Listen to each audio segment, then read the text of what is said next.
వినాయక చవితి ఉత్సవాలు రాష్ట్ర వ్యాప్తంగా తెలుగు రాష్ట్రాల్లో అద్భుతంగా వైభవంగా జరుగుతున్నాయి. దీనికి సంబంధించిన వివరాలు అన్ని ప్రాంతాల నుంచి మా ప్రతినిధి అందించేందుకు సిద్ధంగా ఉన్నారు. కర్నూలు నుంచి చంద్రశేఖర్, అలానే ఖైరతాబాద్ నుంచి వివరాలు అందించేందుకు మా ప్రతినిధి రాజు, అలానే విశాఖలో జరుగుతున్న వినాయక చవితి ఉత్సవాల వివరాలు అందించేందుకు మా ప్రతినిధి రవిచంద్ర లైవ్లో సిద్ధంగా ఉన్నారు.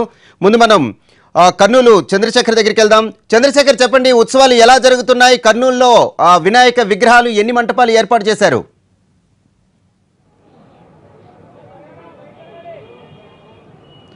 విశాఖపట్నం నుంచి రవిచంద్రని అడిగి మరిన్ని వివరాలు తెలుసుకుందాం. Ravichandra, over to you. విశాఖలో కొలువుదీరిన భారీ గణనాథుడు ప్రత్యేక పూజలను అందుకుంటున్నాడు. ఉడా కాలనీలో దాదాపు 84 అడుగుల నుంచి 111 అడుగుల ఈ భారీ విగ్రహానికి నిత్య పూజలు జరుగుతున్నాయి. ఇక్కడ ఈ వినాయకుడికి ప్రత్యేకత కూడా ఉంది. రాష్ట్రం విడిపోయిన తర్వాత అనేక కరువు కాటకాలతో ఇబ్బంది పడుతున్న రాష్ట్రం ఎలాంటి ఇబ్బందులు లేకుండా ఉండాలని, అలాగే నిర్మాణం ఏదైతే అమరావతి రాజధాని నిర్మాణం జరుగుతుందో నిర్మాణం కూడా సజావుగా జరగాలని ప్రత్యేకమైన యాగాల అనంతరం ఇక్కడ ఈ విగ్రహాన్ని ప్రతిష్ఠింపడం చేయడం జరిగింది. ప్రస్తుతం ఈ భారీగా ఈరోజు సెలవు దినం కావడంతో భారీగా భక్తులు కూడా వచ్చి స్వామిని దర్శించుకుని వెళ్తున్నారు. మూర్తి, చెప్పండి, ఎలా భక్తుల రద్దీ ఎలా ఉంది? ఈరోజు ఆ విఘ్నేశ్వరుని చూసి, ఆ భగవంతుని చూసి అందరూ కూడా వాళ్ళకున్నే ఒక దోషాలు పోయి మంచి జరుగుతుందని చెప్పేసి వాళ్ళు పూజించుకుని మరి ఈరోజు ఆదివారం సెలవు దినం రోజు అనేది అందరికీ హాలిడేస్. అంటే హాలిడేస్ ఎక్కడికెక్కడికో తిరగాలి. ఈరోజు నా విఘ్నేశ్వరుడు పెట్టి 21 రోజుల్లో అప్పుడు అది వెళ్ళిపోతారు. ఆయన 20 రోజుల ముందే మనం దర్శించుకోవాలని చెప్పి భక్తులు తాగిడి పెరిగింది. ఎందుకు పెరిగిందంటే రాష్ట్రం విడిపోయిన తర్వాత మనం ఏ మంచి పని చేసినా అది ఆటంకాలు ఎదుర్కొని వస్తున్నాయి. మొన్న గోదావరి పుష్కరాల స్నానాలకి మనం దేవుడు ఉన్నారని చెప్పేసి మనం వెళ్ళాం, కానీ మనకి ఎన్నో ఆటంకాలు జరిగాయి. ఎందుకు జరిగాయి? మన తోచుకోవడం, మనం వెళ్ళడం వల్ల. మనం అదే క్రమశిక్షణ ఉండి మనం వెళ్తే మనకి దేవుడు ఏమి ఇచ్చాడు. ఎందుకంటే దేవుడు ఎప్పుడు కూడా మనం దేవుడికి ఏం చేసామనేది కావాలి, మనము దేవుడికి ఏం చేసామనేది వద్దు. ఈరోజు రాష్ట్రం విడిపోయిన తర్వాత 111 అడుగులు విగ్రహాన్ని ఎందుకు పెట్టామంటే 3 అనేది ఏంటంటే మనం అక్షరం ముక్క ఎప్పుడు చదివిన మొదట అక్షరం ముక్క 1 అని మనం చదువుతాం. ఆ 1 ఎందుకంటే ముందు స్థానంగా మనం వెళ్ళాలి, ఎటువంటి ఆటంకాలు రాకూడదు, మనం ఉన్నత స్థాయికి వెళ్ళాలని చెప్పి 1. ఈరోజు పొష్టగుంట ఈరోజు నేను ఒక్కళ్ళనే నిర్మాణం చేశాను.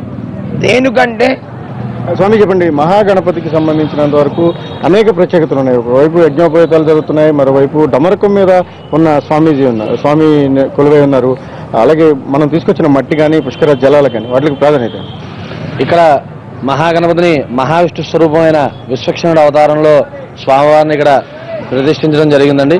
ఈ యొక్క మహాగణపతికి 21 రోజుల పాటు విశేష పూజా కార్యక్రమాలు మరియు ప్రతిరోజు సాయంత్రం ప్రదోషకాలంలో లక్ష్మీ గణపతి హోమ కార్యక్రమం కూడా 21 రోజుల పాటు, అంటే ఏకవింశతి తెలిసి 21 రోజుల పాటు స్వామివారికి విశేష హోమాలు, విశేష పూజా కార్యక్రమాలు కూడా జరుగుతాయి. ఈ యొక్క విఘ్నేశ్వరుని గోదావరి నదీ జలాలతో కూడి ఉన్న మట్టితో తయారు చేయడం జరిగిందండి.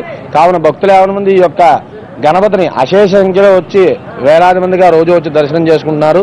ఇంకా భక్తులు 50 మంది కూడా వచ్చి స్వామివారిని దర్శించుకొని ఆ వరసిద్ధి వినాయకుని యొక్క కృపా కటాక్షం వల్ల భక్తుల యొక్క కోరికలన్నీ కూడా తీరుతాయని మేము ఆశిస్తున్నాం.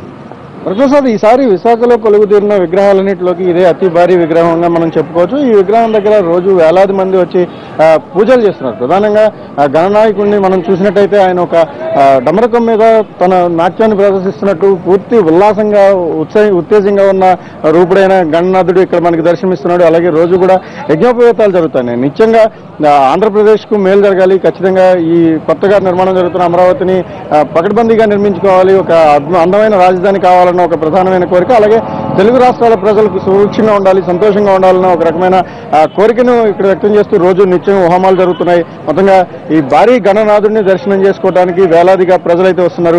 ఇంకో 20 రోజులు ఇక్కడ దేవుడు కొలువు తీరబోతున్నాడు. ఇక్కడే ఇదే ప్రాంతంలో నిమజ్జనం కూడా జరుగుతుంది. ఎందుకంటే ఇది పూర్తిగా ఎక్కువ గణపతి ఇక్కడ మట్టితోనూ అలాగే వెదురు బొంగులతోనూ రూపొందించిన ఈ గణపతిని ఇక్కడే నిమజ్జనం చేస్తారు. కాబట్టి ఆఖరి రోజు వరకు కూడా భక్తుల తాకిడి ఎక్కువగా కనిపించే అవకాశం ఉంది. ప్రధానంగా సెలవు దినాల్లో ఈ తాకిడి ఎక్కువగా ఉంటుంది. ఈ రోజు దాదాపుగా 20,000 మంది పైగా భక్తులు వచ్చి స్వామివారిని దర్శించుకుంటారని నిర్వాహకులు అంచనా వేస్తున్న పరిస్థితి కనబడుతుంది. ఇప్పటికీ భారీ క్యూ లైన్లు బయట బారులు తిరిగి ఉన్నారు వరప్రసాద్. ఏదేమైనా విశాఖలో గాజువాకలో ప్రత్యేకించి గత 6 ఏళ్లుగా భారీ విగ్రహాలు ఏర్పాటవుతున్నాయి. ఈసారి కూడా భారీ గణనాథుడు ప్రత్యేక ఆకర్షణగా మనకి ఇక్కడ దర్శనమిస్తున్నాడు Varaprasad. Right, thank you Ravichandra. అదే విశాఖపట్నం గాజువాక్లో ఏర్పాటు చేసిన గణేశుడి తాలూకా వివరాలు, అలానే విజయవాడ, కర్నూలు, హైదరాబాద్లోని ఖైరతాబాద్ గణేశుడి వివరాలు కూడా మనం తెలుసుకుందాం. అంతకంటే ముందు షార్ట్ బ్రేక్